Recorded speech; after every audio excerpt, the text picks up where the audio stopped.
Debe permanecer a bordo. Permita el libre cierre de puertas.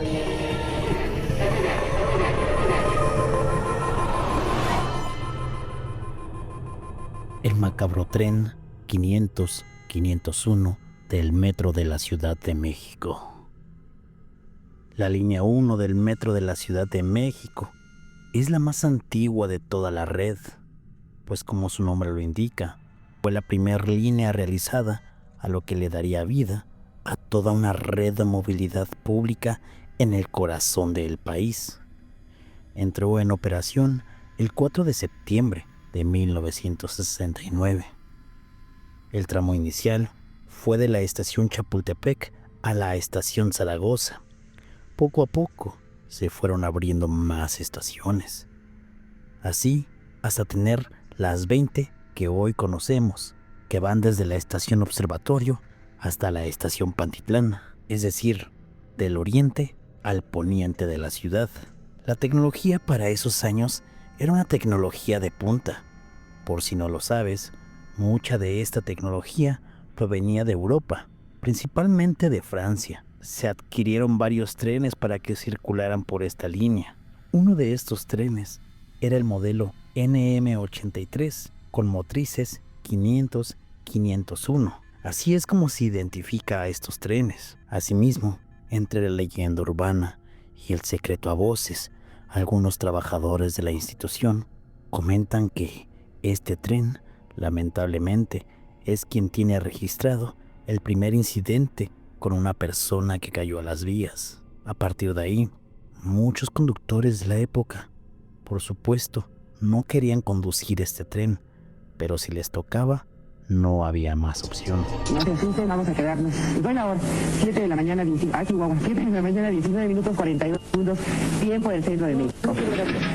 Sigue temblando un poquitito, pero pues vamos a tomarlo con una gran tranquilidad. Vamos a esperar un segundo para poder hablar. A este tren se le atribuye una historia bastante peculiar y tenebrosa. El terremoto del 19 de septiembre de 1985. Como bien sabrás, aquella mañana, siendo las 7:19, un terremoto de gran magnitud sacudió a la Ciudad de México, dejándola casi en ruinas. Las zonas con mayor afectación fueron el centro de la ciudad y la zona centro-sur. Edificios, esculturas, casas, condominios, departamentos, fábricas se vieron reducidos a escombros en cuestión de segundos. Lamentablemente, también se tuvo un número alto de personas sin vida. La línea 1, que pasa por el centro de la ciudad, igualmente se vio afectada por el movimiento telúrico. Sin embargo, no tanto como los edificios de la superficie. Varias vecindades que estaban justo por encima de lo que hoy es la estación Pino Suárez sucumbieron ante el sismo, dejando a decenas de personas sepultadas en los escombros. Los equipos de rescate sacaban cuerpos y cuerpos de los montones de escombros. Los más afortunados aún tenían vida, pero otros más no corrían con la misma suerte. Los servicios de emergencia no se daban abasto, pues les costó trabajo trasladar a varios cuerpos a las diferentes morgues, hospitales y servicios forenses. Por seguridad de todos, las instalaciones del metro dejaron de funcionar. Todas las estaciones cerraron para evaluar daños estructurales. Cuentan que un alto mando del metro de la ciudad, al ver la insuficiencia de los recursos y transporte, indicó que el tren con el número 500-501, que era en ese momento el más cercano, sirviera como una carroza fúnebre.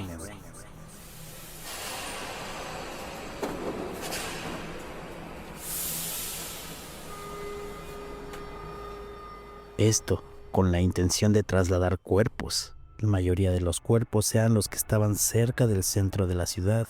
Evidentemente esto se pidió bajo una discreción absoluta, por miedo a las prácticas poco éticas que pudieran haber referentes a este trayecto y a las críticas de la sociedad en general. Así como esta macabra idea, se liberaron todas las vías de los otros trenes en función para dar el libre paso al tren 500-501. Los trabajadores del metro empezaron a colocar los cuerpos al interior de los vagones, unos sobre otros. Con el paso de las horas, los 9 vagones que conforman el tren estaban llenos de cuerpos. Hombres, mujeres y niños por igual. Los cuerpos estaban listos para emprender el viaje a su destino final. De esta forma, parte del día y de la noche del trágico 19 de septiembre de 1985, el tren 500-501 hizo viajes por toda la red del metro, llevando a varios restos humanos. Se dice que fueron trasladados a diferentes morgues y anfiteatros de la ciudad. Con el paso de los días, la mayoría de la gente que pudo sobrevivir dentro de los escombros ya estaba afuera recibiendo la atención necesaria, agradecidos con la vida y con los servicios de rescate por darles una oportunidad de vida más. La solidaridad y hermandad del pueblo mexicano en esos difíciles momentos se hicieron presentes y poco a poco, con mucho esfuerzo, la ciudad pudo resurgir y continuar sin dejar atrás esa cicatriz de aquel trágico terremoto. El sistema de transporte del metro reanudó sus servicios a los pocos días. Los pasajeros lo abordaron y lo usaban con normalidad para trasladarse. Se dice que solo los trabajadores y altos directivos sabían la trágica historia que ocultaba este tren en cada uno de sus rincones. A los pocos días de reanudar el servicio, personas reportaban olores nauseabundos dentro de los vagones, en especial de este tren. Los jefes de estación solo mandaban al personal de limpieza a revisar y, de ser necesario, hacer un aseo correspondiente. Sin embargo, no se encontraba nada dentro de los vagones de donde pudiera venir tales olores. La gente dice que era un aroma repugnante. Otros guardias del metro comentan que cuando este tren llegaba a las terminales para su resguardo al final del día, se debían de asegurar que ningún pasajero quedara a bordo. Uno de ellos en su rondín vio a 3 personas, aparentemente una familia. Eran un hombre y una mujer de aproximadamente 40 años de edad, en compañía de una niña de un poco más de 5 años. El guardia les indicó que el tren ya había terminado su servicio y que deberían desalojarlo. Siguió su camino para revisar los demás vagones y, sin ver a nadie más, regresó a donde había visto a esta familia. Para su sorpresa, el hombre y la mujer ya no estaban. Solo quedaba la pequeña niña, que ahora solo al verla tenía una postura cabizbaja. Su cabello ocultaba su cara y se escuchaba su llanto. El vigilante pensó que sus padres la habían olvidado por error y salió corriendo por los pasillos a buscar a estas personas, que según el guardia no deberían estar lejos, ya que solo se distrajo un segundo. Al ver que no había nadie cerca, pidió apoyo por radio a los otros compañeros guardias para emprender la búsqueda. A los pocos minutos, sus compañeros le decían por el radio que habían recorrido cada sector de la estación sin ver a nadie, y que no era posible que se hayan salido estas personas de las instalaciones, ya que las puertas, es decir, las rejas de la entrada al metro o de salida, ya estaban cerradas. El vigilante en cuestión les dijo que no era posible. El guardia también les dijo que habían dejado a la niña dentro de unos vagones del metro, así que entre los 3 guardias acordaron que llevarían al infante a la estación de policía más cercana para su resguardo y así activar el protocolo para un niño perdido. De esta forma se podría buscar a su familia, por lo que el vigilante, que tenía aún a la vista a la niña, se adentró al vagón, se le acercó. La niña aún seguía llorando. Justo cuando estaba frente a ella dispuesto a tomarle la mano, se inclinó para verle la cara, pero para su horror, la niña levantó la cara y tenía un rostro cadavérico, descarnado y desfigurado. Podía dejar en evidencia que se trataba de un espectro, de una aparición, algo que no era de este mundo. Posiblemente uno de los niños que había muerto y que el tren 500-501 había trasladado a su destino final. El miedo invadió al guardia, que de inmediato salió corriendo del vagón, no sin antes escuchar un grito siniestro. El grito venía de la niña, como si estuviera sufriendo. El guardia dice que la niña todavía le dijo: "No quiero estar aquí, no quiero estar aquí". El guardia llegó con sus compañeros. Agitado y pálido les contó lo ocurrido. Nadie le daba crédito al pobre vigilante de lo que había visto. Se dice que al día siguiente, este guardia presentó su renuncia. El acontecimiento paranormal lo había dejado con graves secuelas mentales. Sus compañeros policías fueron a buscar a la niña, pero ya no la encontraron. La historia entonces pasó a formarse como una leyenda dentro de este tren. A todos los policías del metro les daba miedo encontrarse con esta niña, porque su compañero la había descrito de una manera terrible. Por otro lado, también se relata que a los ingenieros novatos que entran a trabajar en el mantenimiento nocturno de los trenes se les asigna el tren 500-501, ya que los más experimentados le tienen un profundo miedo a este tren, asegurando que durante sus jornadas ven a pasajeros que se esfuman de un momento a otro, escuchan ruidos extraños, voces de ultratumba y, en ocasiones, una densa niebla con olor a muerte cubre los alrededores de este tren, dejando oír gritos de profundo dolor y agonía. Muchos de los recién llegados al área de mantenimiento renuncian a los pocos días por los episodios de terror que han pasado al lado de este tren. Actualmente, se siguen reportando estos fenómenos siniestros que giran en torno al tren de la muerte. El tren que sirvió para transportar a los fallecidos por aquel brutal terremoto y que ahora sus almas andan en pena y que se niegan a irse de este plano y gustan de hacerse presentes a cualquier despistado que rodee sus instalaciones.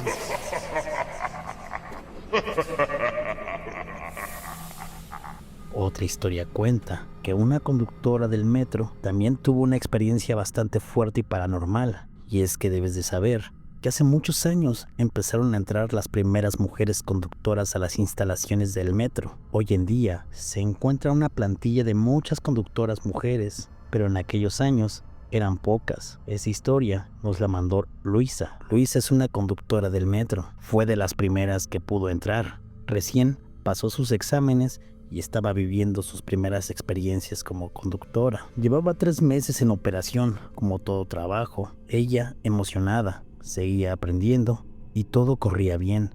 Se sentía muy a gusto.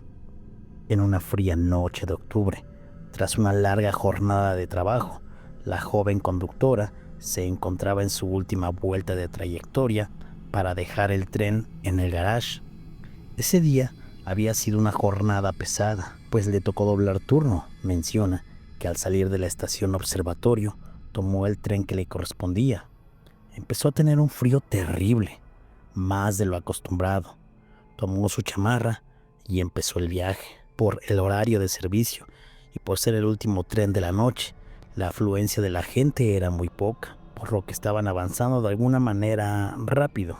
Entre el túnel del metro Insurgentes y la estación Cuauhtémoc, el tren se detuvo de una forma inesperada, pensando que podría ser una falla en vías. Trató de reportarlo al puesto central de control, pero tampoco funcionaba la comunicación. Todo el tren se encontraba sin energía eléctrica.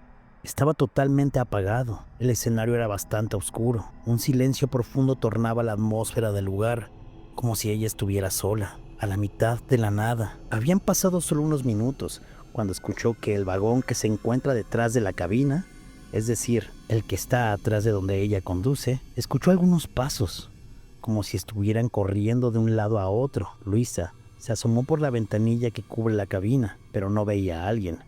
Pensó que podrían ser algunos usuarios corriendo, o tal vez niños jugando, pero por la hora se le hacía muy raro. Los pasos no se escuchaban muy fuerte, pero no veía a nadie. Pensó que le podrían estar jugando una broma. De pronto, azotaban su puerta.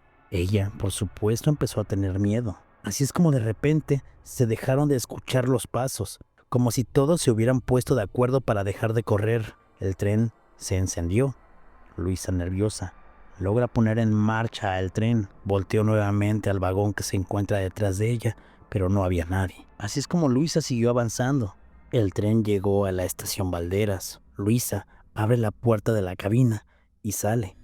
Camina unos pasos atrás para ver quién o quiénes eran los que estaban haciendo ruido. De pronto, un policía extrañado caminó hacia donde se encontraba Luisa para preguntarle si todo estaba bien. Luisa le dijo que todo estaba bien, solo que había escuchado ruidos en el vagón de atrás hace unos momentos.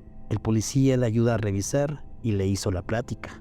¿Ya a descansar?, dijo. Luisa contestó. Sí, oiga, ya a descansar. Tuvo un turno pesado, el policía le dijo. Ah, muy bien. Qué bueno que ya va a descansar. Pero ya es bien noche. ¿Y su compañero aprendiendo a manejar, verdad? Luisa, bastante confundida, le contestó. ¿Cuál compañero? Vengo sola. Ah, ese cuando iba llegando el tren, clarito vi cómo en la cabina venían 2 personas, usted y otra persona de negro. Pero discúlpeme, igual y vi mal. Luisa, con una cara de extrañeza, terminó de revisar el vagón en la parte de atrás. No había nadie. Se reincorporó a su cabina y continuó con el viaje. Se despidió del policía, pero le empezó a dar miedo. Trataba de no enrollarse con lo que acababa de pasar. Trató de concentrarse en el camino. Se encontraba pasando por las estaciones Merced y Candelaria cuando el tren nuevamente se detiene en el túnel sin explicación alguna. Y en esta ocasión, una vez más no se pudo contactar con el puesto central de control del metro, quienes son los que informan si hay algún problema en las vías. Luisa de inmediato pensó que el tren era el que estaba fallando, que era una falla general. Esperó un poco, pero tenía bastante miedo porque nuevamente se encontraba en la oscuridad. Se recargó en la cabina mirando hacia arriba y meditando. De pronto, empiezan a tocar la ventanilla de la cabina detrás de ella. Luisa trató de tranquilizarse para no caer en pánico, pero el miedo la acechaba de nuevo. Todo en silencio. Esperaba las indicaciones del puesto central del control cuando de pronto ve como alguien del otro lado de la vía, en medio de la oscuridad, se encontraba caminando. De inicio pensó que era uno de los pasajeros. Cuando voltea nuevamente a las vías, Luisa dice que alcanzó a ver a una mujer caminando, perdiéndose en la oscuridad. Solo se escuchó una risa bastante aterradora mientras esta mujer caminaba y caminaba hasta perderse en la oscuridad del túnel. De pronto, el radio de la cabina encendió. Sus compañeros del puesto de control le preguntaron que si se encontraba bien, que no podían determinar todavía la falla o lo que estaba sucediendo. Ella, a punto del llanto, pide el apoyo para poder avanzar. Al paso de unos segundos, el tren enciende y avanza. Llega a la estación Candelaria y ya habían solicitado el apoyo para que un policía estuviera pendiente de la llegada del tren. Y así fue. Al llegar a la estación, un policía la esperaba a la mitad del andén. Luisa se detiene, lo sube a la cabina. Mientras avanza para estacionar correctamente al tren, le explica lo que estaba pasando. El policía le dice: no se preocupe, ya hicimos los protocolos. Al otro lado ya no hay tren y se estará revisando. No se cortó la corriente, pues no estaba del todo claro qué es lo que se reportó, compañera. Quien al mismo tiempo le cuestionaba a la conductora preguntándole si venía en condiciones para manejar. Es decir, que si no había tomado algún medicamento o algo que pudiera estarle causando algún tipo de alucinación, por lo que Luisa les dijo que no. El policía reportó los hechos sin novedad y como ya era tarde, Luisa nuevamente avanzó el tren con mucho miedo. En su mente rezaba para tranquilizarse. A partir de ahí, todo el camino se fue bastante nerviosa. Llegó sin mayor novedad a Pantitlán.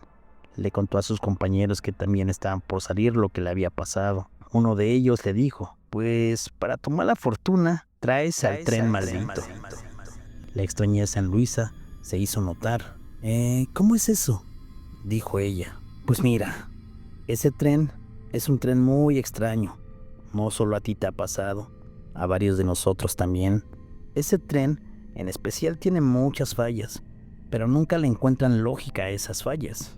Más bien, es como si el tren estuviera embrujado debido a su historia, pues, además de lo que te ha sucedido a ti, también se escuchan gritos en los túneles, risas de niños, bajan las palancas de emergencia en vagones que están vacíos. Incluso, a uno de nuestros compañeros conductores, en una ocasión, se le subieron 2 niños a la cabina cuando estaba detenido a la mitad del túnel. El compañero pensó que eran niños en situación de calle, los regañó, se rieron y se bajaron a caminar a las vías, cosa imposible, pues la barra guía los hubiera electrocutado. Este hecho hizo que estuviera casi a punto de desmayarse este compañero, y fue atendido médicamente en ese momento. Y ya ni manejar pudo en esa ocasión, lo regresaron a su casa. Así que, tranquila Luisa, no eres la primera a la que le pasa un hecho paranormal con este tren. Pueden ser historias, mitos y leyendas, pero este tren consideramos que está embrujado. La historia del tren 500-501 cae en el mito y la leyenda, pues además de la historia contada del terremoto de 1985, algunos dicen que ese tren tiene en lista el mayor número de siniestros e incidentes en personas que han tomado la salida fácil. Algunos otros dicen que tal vez son las almas de estas personas que aún rondan las instalaciones, pues incluso los mismos usuarios han reportado apariciones y cosas inexplicables. De cualquier manera, el misterio aún no tiene una explicación, y tal vez seas tú que sin querer en tu próximo viaje por línea 1 abordes algún vagón del tren 500-501 y tengas una experiencia paranormal.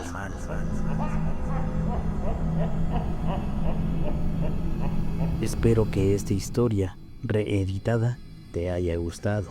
¿Qué opinas del tren 500-501? ¿Crees que lo que se dice de este tren sea verdad?